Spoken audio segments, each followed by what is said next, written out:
हाँ जी, तो कैसे हो आप लोग? मैं आपका नीलेश भैया बहुत-बहुत स्वागत करता हूँ इस यूट्यूब चैनल पे। दोस्तों इस वीडियो में अभी-अभी आप लोग का जो ये सुबह पेपर हुआ है, आप लोग देख सकते हो मैथ का यूपी बोर्ड क्लास 10 का जिसका कोड है 822 आईबी। ठीक है? इसका पूरा का पूरा हम लोग एनालिसिस करने वाले हैं इस वीडियो में कि आप लोगों का यह पेपर कैसा आया था। ठीक है? बहुत सारे लोग कमेंट कर रहे थे, बहुत सारे बच्चे कमेंट कर रहे थे। अभी-अभी मैंने जो एचजेड वाला कोड है उसको डाला था, उसकी वीडियो डाला था और जो आईए वाला, ठीक है? ये 2 पेपर कोड है, इनका मैंने डाल चुका है वीडियो। तो अगर आपका ये कोड है तो आप चैनल पे जाकर वीडियो देख सकते हो। ठीक है? और ये आईबी वाले के लिए बहुत सारा कमेंट आ रहा था, तो चलो इस वीडियो में हम लोग इसका एनालिसिस करते हैं। और देखो इन तीनों पेपर सेटों के अलावा आपका कोई भी पेपर सेट है, कोई भी अलग सा पेपर सेट है, तो उसका अच्छे से आप पीडीएफ बनाकर, और पीडीएफ नहीं बना पा रहे हो तो अच्छे से उसका फोटो खींचकर पहले पेज से लगा ही 12वें पेज तक एकदम हर एक पेज का अच्छे से फोटो खींचकर आप व्हाट्सएप पे भेज देना, जो अभी आपको स्क्रीन पे व्हाट्सएप नंबर दिखाई दे रहा है। ठीक है मेरे भाई? तो उसका भी मैं एनालिसिस करा दूंगा। अभी इन केवल इन्हीं 3 कोडों का मेरे पास पीडीएफ आया हुआ है। ठीक, चलो आगे चलते हैं। देखो यहाँ पे सबसे पहले जो 20 मार्क के एमसीक्यू हैं उनको थोड़ा एनालाइज करते हैं कि आप लोग का यह कैसा पेपर आया था, इसमें एमसीक्यू कैसा आया था। पहला क्वेश्चन देख सकते हो, क्या बोला है कि यदि 65 और 117 का एचसीएफ को इस रूप में व्यक्त किया जाता है तो पी का मान क्या होगा। सिंपल है, इसको कैसे आपको करना है कि 65 और 117 का एचसीएफ पहले ज्ञात कर लेना है और उसी एचसीएफ जो आएगा इसके बराबर कर लेना है और सॉल्व कर कर पी का मान ज्ञात कर लेना। आसान सवाल है। ठीक है? ये मैंने शुरू में ही कराया था, जब मैं चैप्टर वाइज पढ़ा रहा था ना, तो ये सवाल मैंने कराया था। इसका आंसर एक्चुअली मुझे याद नहीं है। ठीक है? निकालना पड़ेगा, तो चलो आप निकालते रहना, मैंने तरीका आपको बता दिया।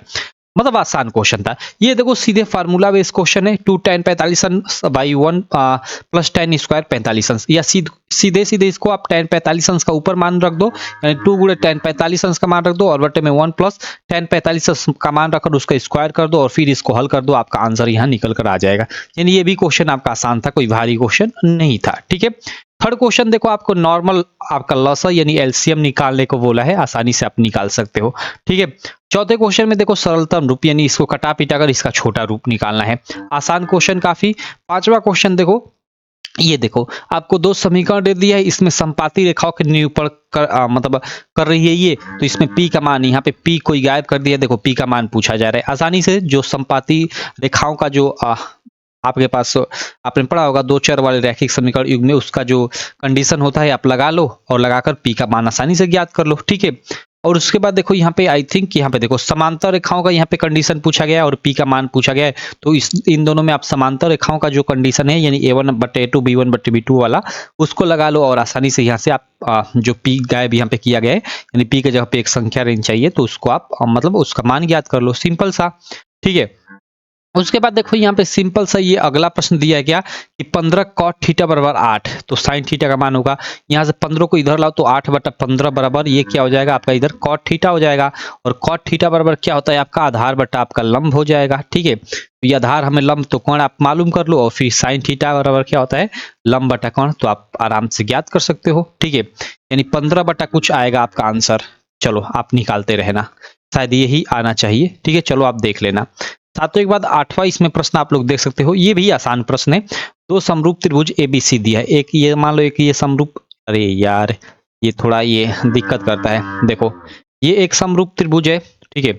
ये एक दो ये समरूप त्रिभुज है, ये ए बी सी है, ये एक्स वाई जेड है। तो इसमें हमें एक्स कोण ए बराबर 75 अंश, ओके ये कोण ए 75 अंश दिया है और कोण आपका वाई दिया है 57 अंश, ये वाई दिया है 57 अंश, तो ये भी 57, इसका ये संगत कोण ये होगा बी वाला, तो ये 57 अंश होगा। तो कोण सी का मान पूछ रहा है, तो इन दोनों को जोड़ दो और 180 में से घटा दो, क्योंकि तीनों त्रिभुज के अंतःकोण का योग 180 अंश होता है, आपका आंसर निकल कर आ जाएगा। ये भी आसान क्वेश्चन था। ठीक है? उसके बाद देखो ये क्या कहा है कि इसका मूल बिंदु से दूरी होगा। सिंपल। ठीक है? ये मूल बिंदु है आपका, कोई ये बिंदु दिया है, मान लो हमें पता नहीं है, मान लो यहीं पे वो कोई बिंदु है। ठीक है? जिसका निर्देशांक -3,4 है। ठीक है? हालांकि पहले में तो प्लस प्लस होता है। ठीक है? तो यहाँ पे मान लो ये मूल बिंदु का निर्देशांक क्या होता है 0 0 होता है, तो यहाँ से यहाँ तक की दूरी यानी डी वाले जो फार्मूला होता है √x2 - x1 होल का वर्ग और प्लस y2 - y1 होल का वर्ग, उस पर आप निकाल लो, इसका आंसर आ जाएगा। ठीक है? ये भी क्वेश्चन ठीक था।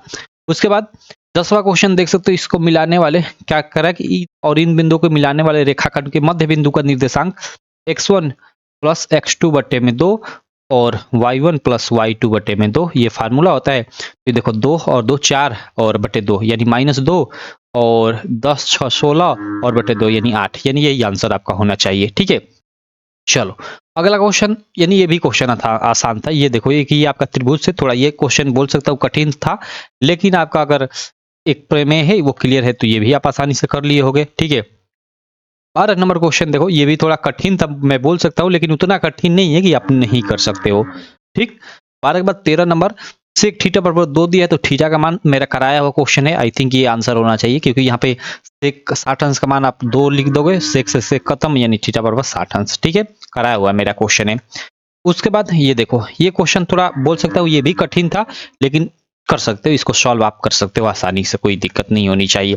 थोड़ा थोड़ा तो कठिन रहेगा ही। ये देखो मेरा कराया हुआ क्वेश्चन है कि एक लंबवृत्तीय बेलन का आधार का क्षेत्रफल 9 पाई वर्ग सेंटीमीटर दिया है, तो उसके आधार की त्रिज्या मैंने कराया था, आधार का व्यास ज्ञात कीजिए। आधार का क्षेत्रफल क्या होता है, वो होता है पाई आर स्क्वायर के बराबर। ठीक है, और वो दिया है 9 पाई। ठीक है, पाई से पाई आपका खत्म, सॉरी ये पाई से पाई खत्म, तो आर बराबर यार √9, तो ये बाहर निकलेगा तो 3, यानी आर का मान 3 आ गया। ठीक है, ये 3 हो गया, हमें त्रिज्या का मान ही पूछा था यहाँ पे। ठीक है, तो इस तरह से आपने इसको किया होगा। उसके बाद 15 के बाद देखो यहाँ पे अगला क्वेश्चन 16 नंबर क्या पूछा था, यहाँ देखो 4 सेंटीमीटर त्रिज्या वाले वृत्त के अंतर्गत खींचे जा सकने वाले वर्ग का आपका क्षेत्रफल पूछा था। ठीक है, इसको थोड़ा कैलकुलेशन बेस्ड क्वेश्चन था, कर लोगे आसानी से, इसका भी आंसर निकल गया होगा। ये सारणी का आपको माध्य ज्ञात करना है, ये तो हर एक पेपर सेट में पूछा जा रहा है। ठीक है, तो माध्य का आप आराम से भाई निकाल लिए होगे इसको, देखो आपका क्या आंसर आया होगा, आप वो देख लेना। ठीक, ये देखो ये क्या बोल रहा है कि एक पासे को फेंका जाता है तो एक अभाज्य संख्या आने की प्रायिकता, भाई पासे में कुल कितने 1 2 3 4 5 6 होते हैं। ठीक है, बिंदु उस पे तो देखो, लेकिन उसमें अभाज्य संख्या पूछा है तो अभाज्य संख्या एक 2 होती है, एक 3 होती है, एक 5 होती है, यानी 6 में से हम लोग की कंडीशन 1 2 3 होने की आने की प्रायिकता होगी अभाज्य संख्या का, तो ये कटेगा तो 1/2, यानी प्रोबेबिलिटी क्या होगी 1/2 होगी। ठीक है, चलो उसके बाद 19 नंबर क्वेश्चन देखो, ये फार्मूला बेस्ड क्वेश्चन पूछा गया था बहुलक से। ठीक है, बहुलक बराबर, ठीक है, जो फार्मूला होता है 3 गुणे माध्यिका यानी ME माइनस 2 गुणे समांतर माध्य। ठीक है, तो जो 2 थे दिया है, माध्य दिया है, ठीक है, और माध्यिका दिया है और बहुलक पूछ रहा है, तो आप यहाँ पे रख कर और याद कर लो, आपका क्या आया होगा आप देखना। ठीक है, और 20 नंबर क्वेश्चन इसमें देखो पूछा गया था कि घटना की प्रायिकता नहीं हो सकती, घटना की प्रायिकता पहला ही नहीं हो सकती, क्योंकि 4/3 लिखा है, यानी जो हम लोग का 3 मान है कुल मान, और संभव मान 4 कैसे आ सकता है, ये गलत, तो ये आपकी प्रायिकता नहीं होगी। ठीक है, चलो आगे देखते हैं। आगे अब हम लोग खंड ब में चलते हैं। ये 2-2 मार्क के इसमें प्रश्न देखो पूछे गए हैं। ठीक है, ये देखो पहला ही क्वेश्चन थोड़ा कठिन पूछा गया था। ठीक है, लेकिन आसानी से इसको कर सकते हो अगर आप मतलब सॉल्व करना चाहो तो, कोई उतना कठिन भी नहीं है। देखो अगर एमसीक्यू इसमें देखा जाए ना, ठीक है, तो अब तक 2 कोडों का मैंने जो एनालिसिस किया उसमें से सबसे आसान एमसीक्यू इस पेपर सेट में पूछा गया है। ठीक है, ये जो आईबी वाला आपका पेपर सेट है। ठीक है, चलो उसके बाद यहाँ पे देखो अगले क्वेश्चन पे देखते हैं। यहाँ पे देखो क्या पूछा गया है कि एक्स किस मान के लिए ये और ये समांतर श्रेणी में होंगे। ठीक है, एक्स का मान पूछा जा रहा है और किस मान के लिए समांतर श्रेणी में होंगे। ये देखो सिद्ध कीजिए कि 2√3 एक अपरिमेय संख्या है। काफी आसान क्वेश्चन, आप 2 मार्क में ये आपका आया है। ठीक है, ये देखो एक घन का आयतन हमें दे दिया है और संपूर्ण पृष्ठ का क्षेत्रफल पूछा जा रहा है, तो घन के आयतन से भुजा आप ज्ञात कर लो और फिर संपूर्ण पृष्ठ का फार्मूला लगाकर इसका क्षेत्रफल ज्ञात कर लो। ठीक है, बिंदु ये और ये मिलाने वाले रेखाखंड को 1:2 के अनुपात में अंतः विभाजित करने वाले बिंदु के निर्देशांक ज्ञात कीजिए। तो अंतः विभाजित करने वाले बिंदु का निर्देशांक ज्ञात करना है, तो भाई सिंपल आप अंतर विभाजन वाला जो सूत्र है उसको लगाकर इसको सॉल्व कर लो, आसानी से निकल आएगा आपका आंसर। और इसमें इसका माध्य ज्ञात करना है। माध्य में बताया कि एक नंबर में भी पूछ रहा है, देखो यहाँ पे 2 नंबर में भी पूछ रहा है, तो आसानी से इसका आप माध्य ज्ञात कर लेना।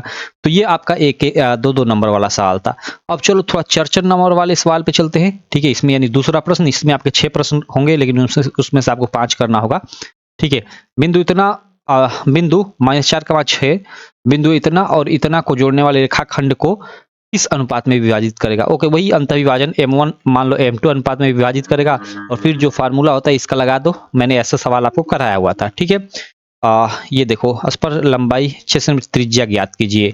ठीक है, सिद्ध कीजिए कि किसी त्रिभुज की 2 भुजाओं के एक ही अनुपात में विभाजित करने वाली रेखा त्रिभुज की तीसरी भुजा पर समांतर होती है। ठीक है, ये भी ठीक है आपका। ये आपका त्रिभुज वाले सेक्शन से क्वेश्चन है, प्रूव करने वाला क्वेश्चन है।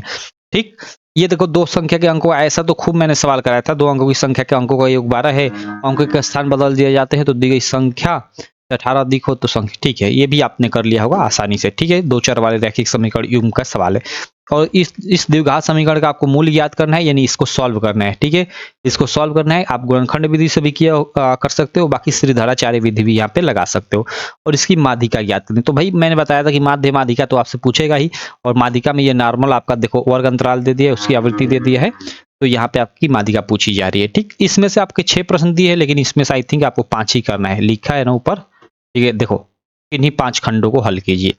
ठीक है, ये भी सवाल था, 4 मार्क वाला भी ठीक था।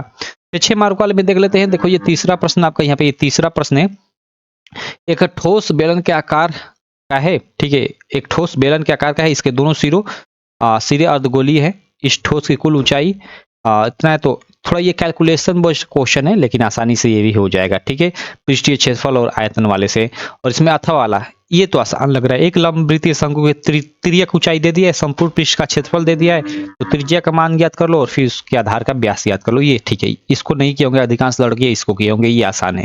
ठीक है, उसके बाद देखो इसमें अगला क्वेश्चन, तीसरे के बाद इसमें चौथा क्वेश्चन देखो, ये आपका हाइट एंड डिस्टेंस से क्वेश्चन पूछा गया था।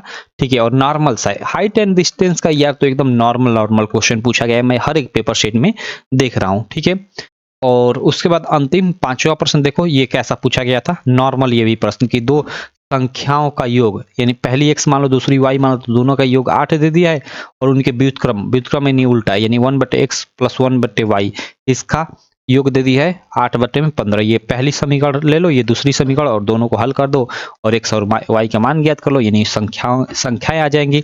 या इसमें अथवा था कि दो क्रमागत धनात्मक पूर्णांक ज्ञात कीजिए जिनके वर्गों का योग 365 हो। तो मान लो पहला क्रमागत धनात्मक पूर्णांक x है, तो दूसरा क्रम से आने वाला नियम, उसमें x + 1 जोड़ोगे तो अगला आ जाएगा, और इन दोनों के वर्गों का योग 365 है। बस इस समीकरण को आप हल कर दो, आपका आराम से x का मान निकल कर आ जाएगा। तो ये पेपर सेट था हम लोग का, IB वाला पेपर सेट। ठीक था, ये भी मस्त पेपर सेट था, और काफी सारे बच्चे इसका मतलब व्हाट्सएप पे मैसेज कर रहे थे कि भैया ये पेपर अच्छा गया। ठीक है, ये भी मैथ का पेपर अच्छा था। ठीक है, ठीक, चलो, तो ये रहा हम लोग का IB वाला पेपर सेट। इसके अलावा और भी कोई आपका पेपर सेट है, ठीक है, इसके अलावा तो आप अच्छे से उसका PDF बनाकर आप व्हाट्सएप पे भेज देना। ठीक है मेरे भाई, चलो, थैंक यू।